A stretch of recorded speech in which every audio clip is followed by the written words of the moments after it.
ওজন দেখেছো? তার উপর তোমার ওই ফুল ঝাড়ু, বগরের ফুল ঝাড়ু নিয়ে রাস্তা হাঁটা, বুঝলে মাধুরী, এক ঝকমারি ব্যাপার। তিনবার ধোলাই খেতে খেতে বেঁচে গেছে। কারো গায়ে লাগলো কি লাগলো না, অমনি তেড়িয়া সন্ধ্যেবেলা ঝেড়া মারলেন। কলকাতার মানুষ এমন খেকি হয়ে গেছে কেন বলো তো? ভিটামিনের অভাব। হ্যাঁ, ঠিকই বলেছে।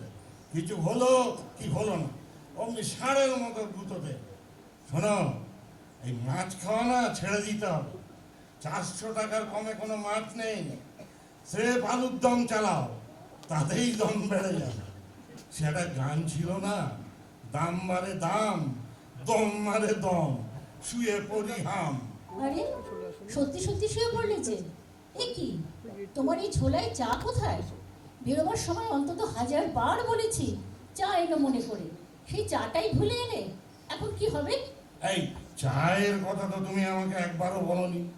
আমার মেমোরি অত খারাপ নয়, বুঝলে। এখনো রবীন্দ্রনাথের যে কোনো কবিতা আমি লাইন টু লাইন মুখস্থ বলতে পারি। শুনবে? হেমর চিত্ত পূর্ণ তীর্থ জাগরে ধীরে, এই ভারতের মহামানবের যাও যাও, সাগর তীরে। চা নিয়ে এসো, এক্ষুনি তো আবার চা খেতে চাইবে। আর আমি পারছি না মাধুরী, আবার চান একেবারে কয়লা হয়ে গেছে। তোমার চা মানে তো ওই গামছা নিগড়ানোর জল, তাই না? একটু করে আনো। তোমার এই গা জ্বালানো কথা শুনলে আমার আর কিচ্ছু করতে ইচ্ছা হয় না। এই রাগ করো না দেবী, রসিকতাটা বুঝতে শেখো।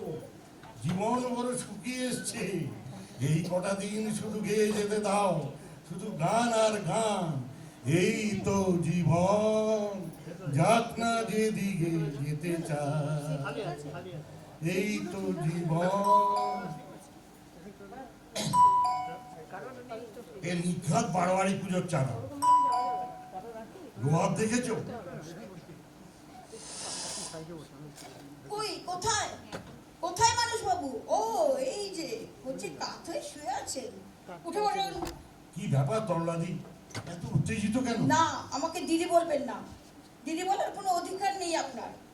আমার অর্ধেকটা কোথায়? আপনার অর্ধেক? আপনার পুরোটাই তো দাঁড়িয়ে আছে আমার সামনে। আমার অর্ধেক নয়, আমার এই শাড়ির হাফ। আপনার শাড়ির অর্ধেক? তা আমি কি করে জানবো? জিজ্ঞেস করুন, জিজ্ঞেস করুন আপনার এই ডাকাতে বউকে। অফিস থেকে ফিরে এসে শাড়ি পরতে গিয়ে দেখছি হাফ নেই। কেন নেই? কেন নেই? কেনার সময় পুরোটা ছিল তো। পুরোটা ছিল তো, যেমন দেবা তেমনি দেবী। মধুরী, উনি কি বলছেন কি? হাফ আমি কাঁচি দিয়ে কুচ করে কেটে নিয়েছি, একেবারে মাপ মতো। সে আবার কি? তুমি ওর অবর্তমানে ওর ফ্ল্যাটে ঢুকে শাড়ির আধখানা কেটে নিলে? তোমার মাথা টাথা খারাপ হয়ে গেছে নাকি? বদমাইশি বদমাইশি। ফ্ল্যাটে যাব কেন? শাড়িটাই তো নেমে এলো আমার মুখের কাছে। অপরের ভিজে শাড়ি আমার মুখে ঝাপটা মারবে সে তো হতে পারে না। অনেকবার অনুরোধ করেছি, উপরের বারান্দা থেকে ওভাবে সপাটে ভিজে শাড়ি ঝোলাবেন না। আমাদের বারান্দায় তখন আর বসা যায় না, ঘর অন্ধকার হয়ে যায়, আকাশ দেখা যায় না, ফোঁটা ফোঁটা জল পড়ে মেঝে ভিজে যায়। ওখানে আমার তুলসী গাছ। শুনেছিলেন? ভেবেছিলেন আমার কথা? রেখেছিলেন অনুরোধ? অভদ্র মেয়ে। আমার ফ্ল্যাটে আমি আর শাড়ি শুকোতে দেবো, সে অধিকার আমার আছে। আমাদের এলাকায় এলে আমারও এত বড় একটা কাছি আছে, একটা শাড়িও আর আস্ত থাকবে না। শুনছেন শুনছেন আপনার ডাকিনী বইয়ের কথা? আমি থানায় যাব। যে চুলোই খুশি যান, আমার এক দাওয়ায়, ধরো আর কাটো। আমি হাইকোর্ট যাব। যান যান, আমার সুপ্রিম কোর্ট খোলা আছে। শুনছেন শুনছেন আপনার বইয়ের কথা? আহ, কি হচ্ছে কি মাধুরী? তুমি চুপ করো। ঠিক হচ্ছে, এতদিনে ঠিক দাওয়ায় পড়েছে। শাড়ি আমার আকাশ সীমানা লঙ্ঘন করলেই কুচুক কাছে। একটা শাড়ি কতটা ঝুলতে পারে? পাক্কা 12 হাত। আবার তো ঝুলিয়েছেন। যান না, নিজে গিয়ে একবার সচক্ষেই দেখে আসুন না, অত হম্বি তম্বি না করে। যাবই তো, অভদ্রতার একটা সীমা আছে। যাচ্ছি আমি। উড়ি বাবা রে, পড়ে মরেছি রে, জল ফেলে কি করে রেখেছে। কি হলো তরুণাদি? জল আপনি ফেলেছেন। ওই যে ঝুলছে আপনার সিনথেটিক শাড়ি, তারই ফোঁটা ফোঁটা জল। আর এই যে উপর থেকে ছুঁড়ে ছুঁড়ে ফলের খোসা ফেলেছেন। নিন, উঠুন। আহ! তুলসীর টবে লেগে আমার কোমর ভেঙে গেছে। উঠতে পারছি না, মা গো, কি হবে গো? কি হলো কি? কি চকপথ পালা? আরে আসুন আসুন মাস্টার মশাই, এই দেখুন না, ছোটখাটো একটা সমস্যা। এই মাধুরী না আমাকে পাগল করে দেবে। রাধে কি মরণ যমুনার ঝাঁপ দিতে পেয়েছিলে? রাধে নয়, তরলাজি। নিজের কলে নিজেই কাজ। মাস্টারমশাই, আর্নিকা আছে? আছে মা, দাঁড়াও যাচ্ছি। কি হাঁ করে দাঁড়িয়ে আছো? ধরো না তরলাজিকে, তুলে ঘরে বসাই। আমি হাত ধরবো? হ্যাঁ, ধরবে। দিদির হাত ধরলে মহাভারত অশুদ্ধ হয়ে যাবে না। হ্যাঁ গো, কোমরটা ফ্র্যাকচার হয়ে গেল না তো? আমি তো আবার নাচ শেখাই। ভয় পাবেন না দিদি, নাচের কোমর অত সহজে ভাঙে না। এই যে আর্নিকা, কিসের এত ভয়? কোমর ভাঙার? ধুর, অত সহজে কোমর ভাঙে? আমার কাছে আর্নিকা মলমও আছে, ব্যথার জোর। দিদি, আপনি ঠান্ডা হয়ে বসুন। কিসের এত গোলমাল? আর বলবেন না মাস্টার মশাই, মেয়েরা যে কত কি জানে। তা তো জানবে। বিয়ের বিজ্ঞাপনে পাত্রীরা কি কি জানে তার উপরেই তো নির্ভর করে তাদের কদর। আর জানে বলেই তো বিয়ে করেছো বাবাজি। এই নিন দিদি, ঢক করে ঢেলে দিন গালে। তাহলে তোমরা কি বলতে চাইছো? শাড়ি আমি শুকোতে পারবো না? আবার উত্তেজনা? আচ্ছা, তোমাদের সমস্যাটা কি? তরলাদির শাড়ি উপর থেকে ঝুলে আমাদের বারান্দা আড়াল করে দেয়।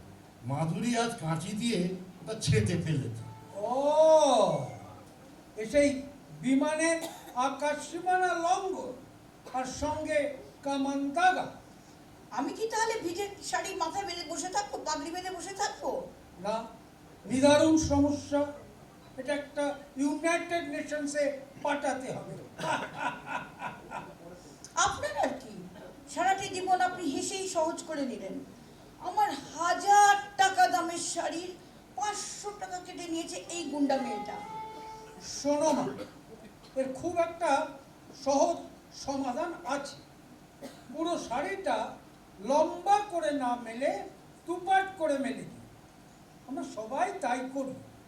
আর বারান্দায় দড়ি খাটাও, হাত দুয়ের তফাতে সমান্তরাল দুটো দড়ি, তার উপরে কাপড়টাকে ঢেউ খেলিয়ে দিও, সব সমস্যার সমাধান।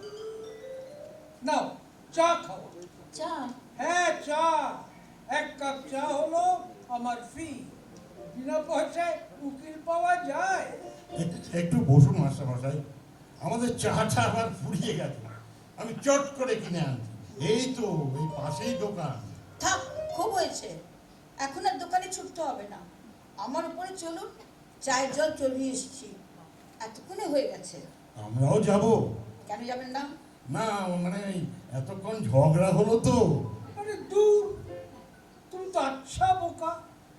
ঝগড়া ভাব, ঝগড়া, এই নিয়েই তো মানুষের বসবাস।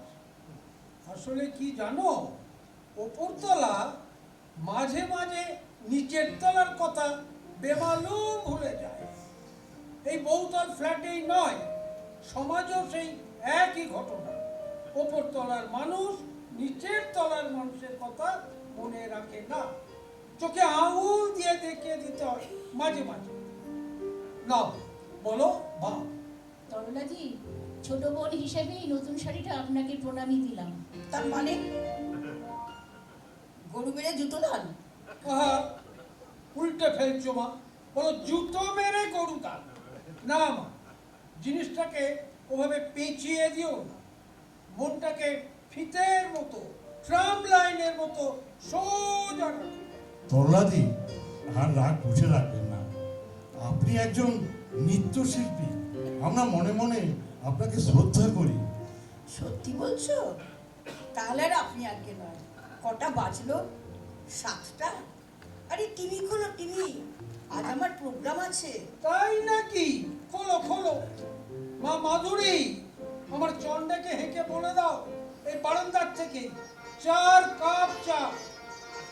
সাবধান বান্ধবী, তুমি আবার আমার মতো আচার খেও না যেন।